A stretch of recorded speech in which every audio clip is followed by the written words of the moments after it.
अस्सलाम वालेकुम viewers, welcome to the students platform. Viewers, आज हम PS5 404 के टॉपिक 51 से स्टार्ट करेंगे। शिज़ोफ्रीनिया। शिज़ोफ्रीनिया जो है, शिज़ो का मतलब स्प्लिट और फ्रीनिया का मतलब माइंड, यानी split of mind.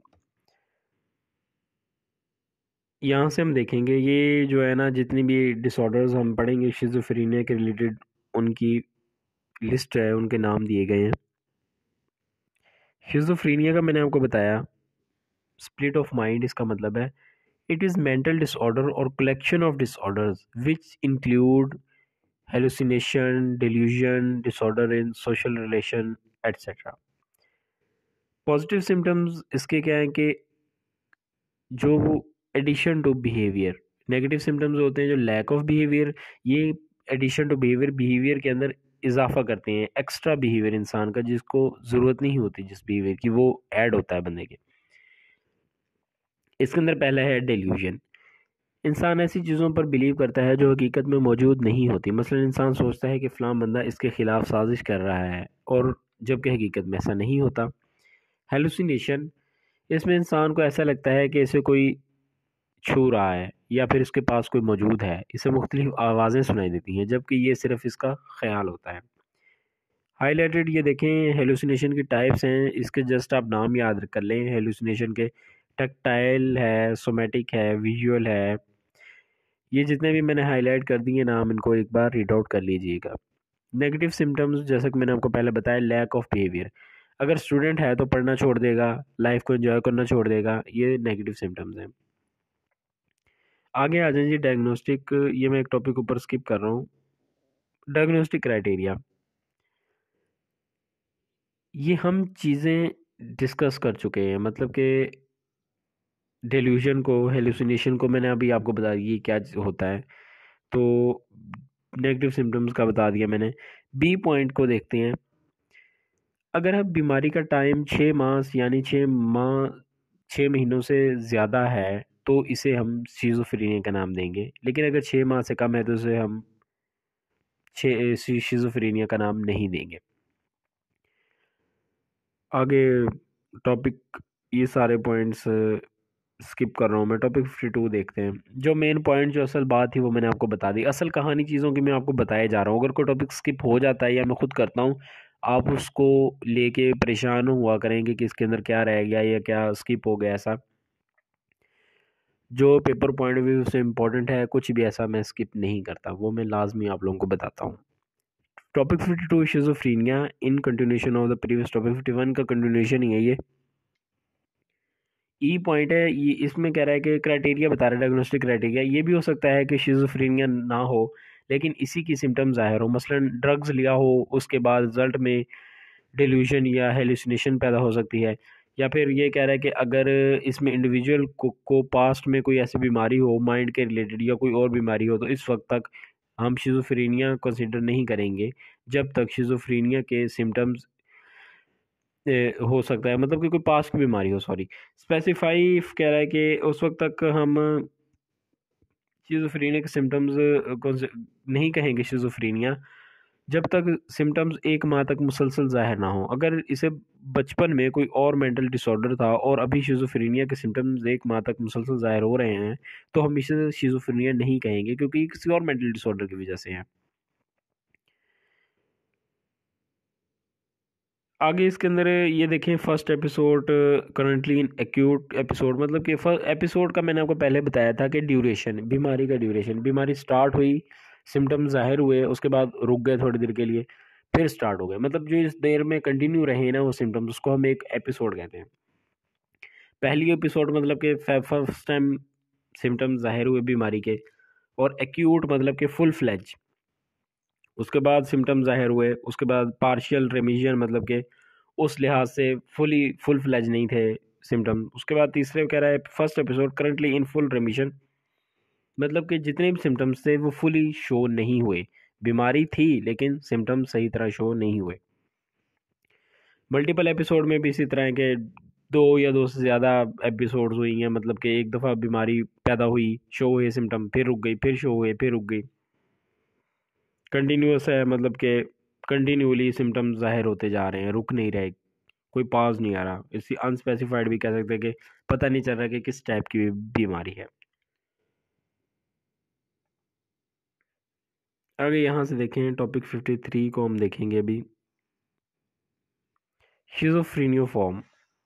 Schizophrenia form के अंदर कह रहा है कि ये क्या चीज़ है, देखते हैं पहले इसका क्राइटेरिया को देखते हैं।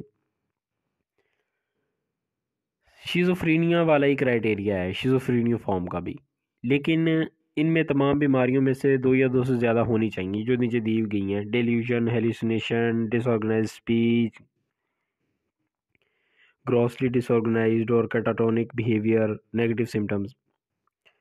और जो पहली एक दो और तीन तीन बीमारी हैं, इनमें से एक लाजमी होनी चाहिए। बी के अंदर कह रहा है कि अगर ड्यूरेशन 6 माह से कम है और ये तमाम सिम्टम मौजूद हैं तो इसे हम शिज़ोफ्रेनिया फॉर्म का नाम देंगे। अगर 6 माह से ज़्यादा सिम्टम्स हैं तो इसे हम, सिम्टम 6 माह से ज़्यादा चलते आ रहे हैं, ये बीमारी 6 माह से ज़्यादा बढ़ गई है, तो इसे शिज़ोफ्रेनिया का नाम देंगे। बाकी हर चीज़ सेम है। आगे कह रहा है स्पेसिफाई इफ, अगर ये बीमारी का ड्यूरेशन 4 वीक से ज़्यादा और 6 माह से कम है तो ही हम इसे स्पेसिफिक सिम्टम्स, और इसमें स्पेसिफिक सिम्टम्स मौजूद हैं तो इसे हम शिज़ोफ्रेनिया फॉर्म का नाम देंगे। आगे ये इम्पॉर्टेंट नोट हाईलाइटेड है कि diagnosis of schizophrenia form disorder can be made without using the severity specifier. मतलब इसके अंदर वो जो ना सेवेरिटी स्पेसिफायर हम देखते हैं, सेवेरिटी माइल्ड, मॉडरेट और स्फेयर, इसके अंदर इस चीज़ को हम डिस्कस नहीं करते, इसको कंसिडर नहीं किया जाता, देखा नहीं जाता। टॉपिक 54 है schizophrenia affective disorder. It is also called mood disorder. It's it is mixture of schizophrenia plus mood disorders. Diagnostic criteria, बीमारी का दौरानिया जिसमें मूड डिसऑर्डर की मेजर डिजीज़ डिप्रेशन, मेनिया और सिम्टम्स ऑफ शिज़ोफ्रेनिया होते हैं।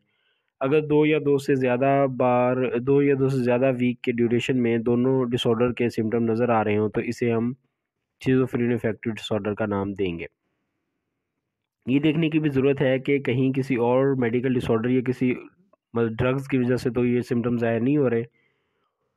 Specify whether it's bipolar type, कभी depression हो जाता है, कभी मैनिक में चला जाता है बंदा।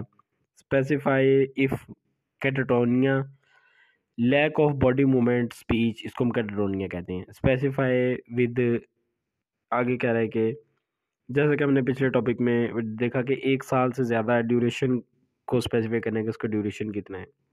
फर्स्ट एपिसोड, सेकंड कह रहा हूँ, फर्स्ट एपिसोड और मल्टीपल एपिसोड, ये चीज़ें जो है मैंने सेम जो पिछले टॉपिक्स में मैंने फर्स्ट एपिसोड बताया था मैंने, कि एपिसोड कहते हैं ड्यूरेशन को, बीमारी का जो ड्यूरेशन होता है, मतलब एक बीमारी स्टार्ट हुई, सिम्टम स्टार्ट हुए और फिर कुछ देर के लिए पॉज हो गया, बंदा ठीक हो जाता है थोड़ी देर के लिए, वो जाहिर नहीं होते सिम्टम्स, वो एक एपिसोड बन जाती है। टॉपिक 55 है, ये सारा ये हाईलाइट पॉइंट वही दोबारा बात करें, इसके अंदर कह रहा है कि स्पेसिफायर्स की ज़रूरत नहीं होती। Topic 55 delusional disorder. Highlighted point देखें, delusional disorder formerly known as paranoid disorder is characterised by of delusion. मतलब कि इनको हम पैरानॉइड डिसऑर्डर का नाम भी देते हैं, डिल्यूजनल डिसऑर्डर का को, ये डिल्यूजन ही को डिल्यूजन डिसऑर्डर कहा गया है। क्राइटेरिया क्या है, 1 और मोर डिल्यूजन विद इन 1 मंथ, एक महीने में एक कम से कम एक डिल्यूजन होनी चाहिए। पी में कह रहा है इसमें शिज़ोफ्रेनिया के सिम्टम्स नहीं होने चाहिए। नॉर्मली इसे ऐसे इंसान से हम मिलें तो हमें इस वक्त मिलते हैं तो ऐसे इस वक्त तक हमें नहीं पता चलता, जब तक वो से कोई डिल्यूजन ना हो तब तक हमें वो बंदा नॉर्मल लगता है। डी के अंदर कह रहा है कि इसे दूसरे डिप्रेसिव डिसऑर्डर्स भी हो सकते हैं इसकी की वजह से, ये भी हो सकता है कि ये सब किसी ड्रग्स लेने की वजह से हो। Specify whether these types of delusion हो सकती हैं, मतलब कि टाइप्स बताई गई हैं कि कौन कौन सी टाइप्स डिल्यूजन की हैं। पहली है एरोटोमेनिक डिसऑर्डर। एरोटोमेनिक टाइप क्या है कि जब इसके अंदर क्या related to sex urges, sex की ख्वाहिशात के मुतालिक ये शा इसका अमल दखल है इस टाइप का। ग्रैंडियोस टाइप के अंदर कह रहा है कि अब इंसान अपने आप को बहुत बड़ा समझने लगता है, बहुत आला एक फरिश्ता समझता है अपने आप को या बहुत बड़ा लीडर समझने लग जाता है। जेलस टाइप है, इसके अंदर अपने कंपेनियंस जो होते हैं, पेरेंट्स हो गए या मतलब कि दोस्त है बाप, वो समझता है कि ये मेरे साथ फेथफुल नहीं है, मेरे साथ धोखा कर रहे हैं ये मुझे। परसिक्यूटरी टाइप है, इसके अंदर कह रहा है कि पीपल आर अगेंस्ट यू, ये इंसान समझता है। सोमैटिक टाइप है, जब इंसान अपनी छोटी छोटी बीमारियों को लेकर बहुत परेशान होता है, इन्हें बहुत बड़ा समझता है।